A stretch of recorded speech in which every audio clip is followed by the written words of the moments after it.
Gotham City Garage, issue number 3. Now, I did a review on issue number 1. I didn't do one on issue number 2 because I'm trying not to do videos on series that I've already done a video for.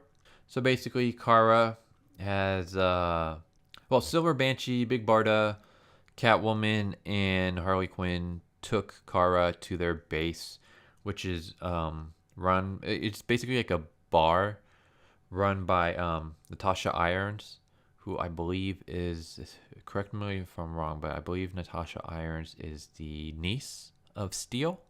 Is that correct? I know she's related to Steel. I think she's his niece.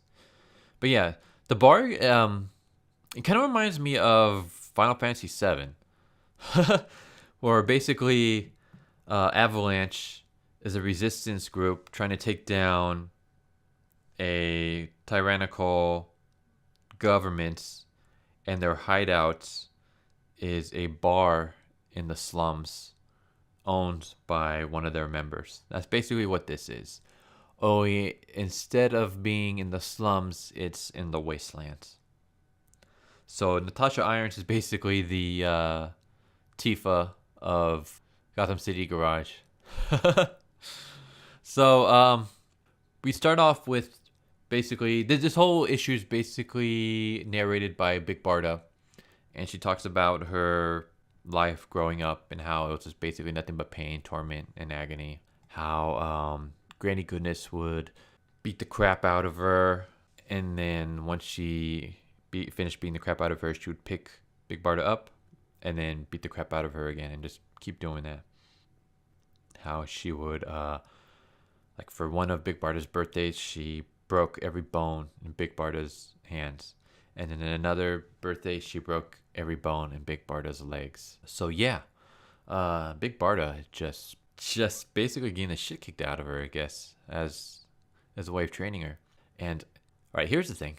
I like Big Barda's design in this. Like, they basically took Carol Danvers, or should I say Carl Manvers, Captain Marvel. They gave her like the mohawk with the shaved head side, on the sides. But I still find her sexy. She's very womanly. She's muscular, but she still has like the nice curves. She still has breasts. She still has the hips.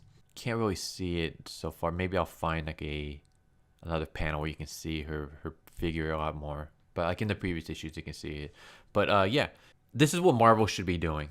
Like if they want to give their characters, like if they want their characters to look like their female characters to look muscular and have the shaved head, on the side, or short hair, whatever like that, you can still make them sexy and feminine. They don't have to be mannish.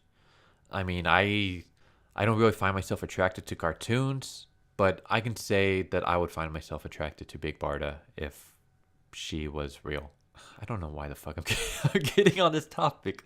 I guess I'm trying to go more into depth on issues I review rather than just like summarizing, giving like a brief thoughts on my feelings. But yeah. So Big Barda, she has muscle definition. She has the shaved head with the mohawk, but she's still sexy. But yeah, basically they're gonna have this mission where there's a convoy that's moving parts from a garden refinery in the south, and they can take the scraps from that convoy and use it to keep riding. I guess at first I was kind of confused. I was like, why do you guys need to keep riding if you guys are just hold out in the base? But I guess they keep riding so that they can go out and get supplies. That makes a lot more sense. So Kara is very, what's the word I'm looking for? Happy-go-lucky and kind of naive still, which kind of pisses everyone else off because everyone else is like, this is serious business. This is life or death. You're just a novice. You're a little girl with no experience. You're going to hold us back, blah, blah, blah. Big Barda doesn't even want to take Kara out on this mission, but Natasha Irons convinces her because Natasha is like, you're the one who wanted Kara to be here, because originally Natasha didn't want Kara to be here because she thought Kara could be a spy. But Big Barda convinced them that, she's okay. So because you convinced me that Kara is okay, you're going to take her out on this mission.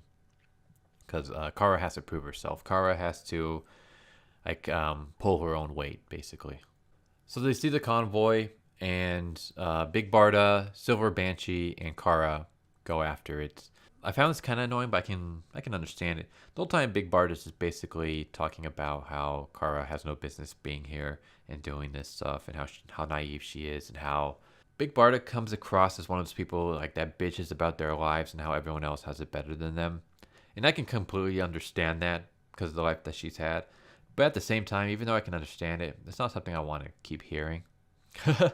So we hear a lot about that, and they discovered that not only that they're not the only ones going after this convoy. There's actually another group, and that group is the Red Hoods. Uh, I was a little bit bummed out because Jason Todd is one of my favorite characters. So to see him kind of regress to a regular villain, it was kind of like, oh, okay. But yeah. So Kara kind of ignores orders because they want her to hold back, like to basically stay back and let Big Barda and Silver Banshee do everything. But Kara instead rushes ahead and jumps into the truck and pulls the Lex driver out and takes control of the truck while Big Barda and Silver Banshee fight off against the Red Hoods. And like one of the Red Hoods tries to stab Kara, but she kicks him off. And Big Barda notices that there's actually more Red Hoods about to attack her. So she jumps on the roof of the truck that Kara's driving, and we see Jason Todd. And Jason Todd is basically Mad Max. I mean, that outfit is pretty much Mad Max. The only difference is obviously the red trim and the fact that he has full sleeves for both arms instead of being sleeveless on one arm.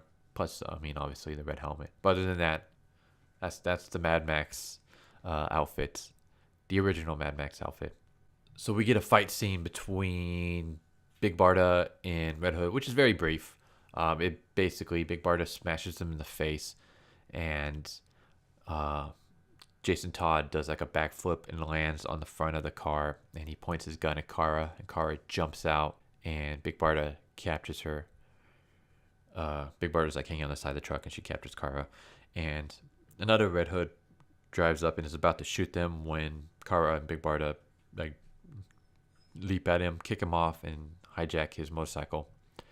And Jason Todd, who is now in control of the truck, is going to take them into the Valley of Clay, which I'm assuming Clayface. We're going to get an appearance from Clayface. But yeah, he drives them to the Valley of Clay, which is supposed to be like very dangerous because Big Barda's like Jason Todd isn't expecting us to follow after him because of how dangerous I guess the Valley of Clay is, but they do anyways, and that's how the issue ends. Like I said, it's a very short issue, but that's just because Gotham City Garage is updated every week. So because of that, the pages are a lot shorter. I think it's like 15 pages. But yeah, Gotham City Garage issue number 3. I liked it. So far, so good. I was, and I still am kind of scared that they're going to do the whole. I mean, the whole group that Kara's in is basically an all-female gang. And I'm kind of scared that they were gonna go the whole like girl power. We are so much cooler than boys, and girls rule and boys drool kind of thing. Like basically pushing that whole feminist agenda. But they've actually done a pretty decent job of this so far. Like it literally just comes across as Mad Max with females instead of basically it's Mad Max Fury Road. Only take the Max character out, and it's basically Furiosa and her girls. That's kind of like what it is so far.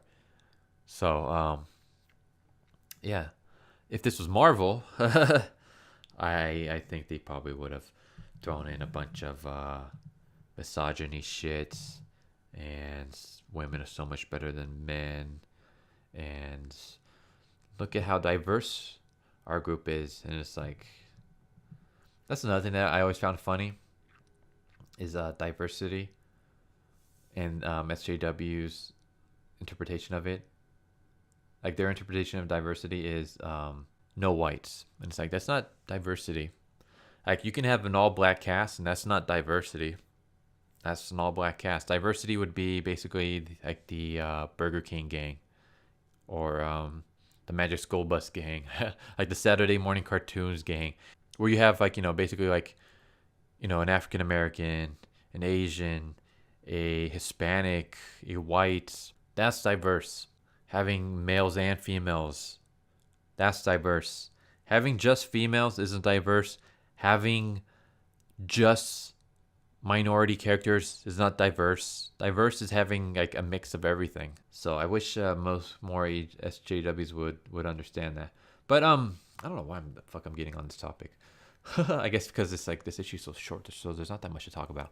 But yeah, that's Gotham City Garage. Like I said, they're pulling off this mostly female cast. So far, it's kind of like all the males are villains, with a few exceptions. All the females are good.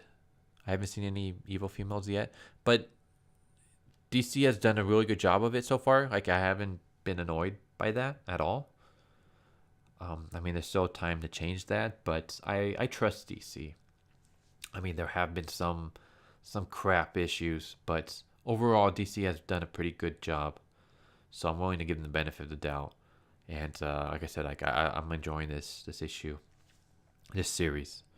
It's basically, like I said, it's basically Equilibrium meets Mad Max, though lately it's a lot more Mad Max than anything else.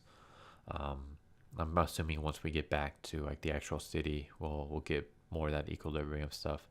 But yeah, now actually throw in a hint of Final Fantasy VII. You got the Resistance group operating out of a bar owned by one of their members, trying to take on a tyrannical government. So, so first issue I described Gotham City Garage as Equilibrium meets Mad Max meets the DC universe. Because this is taking place in the Wasteland, I will describe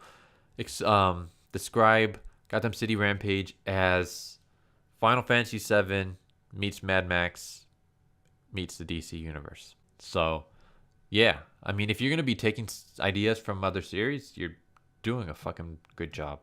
Gotham City Garage, issue number 3. Hope you guys enjoyed this video, and I'll catch you guys all next time. Later.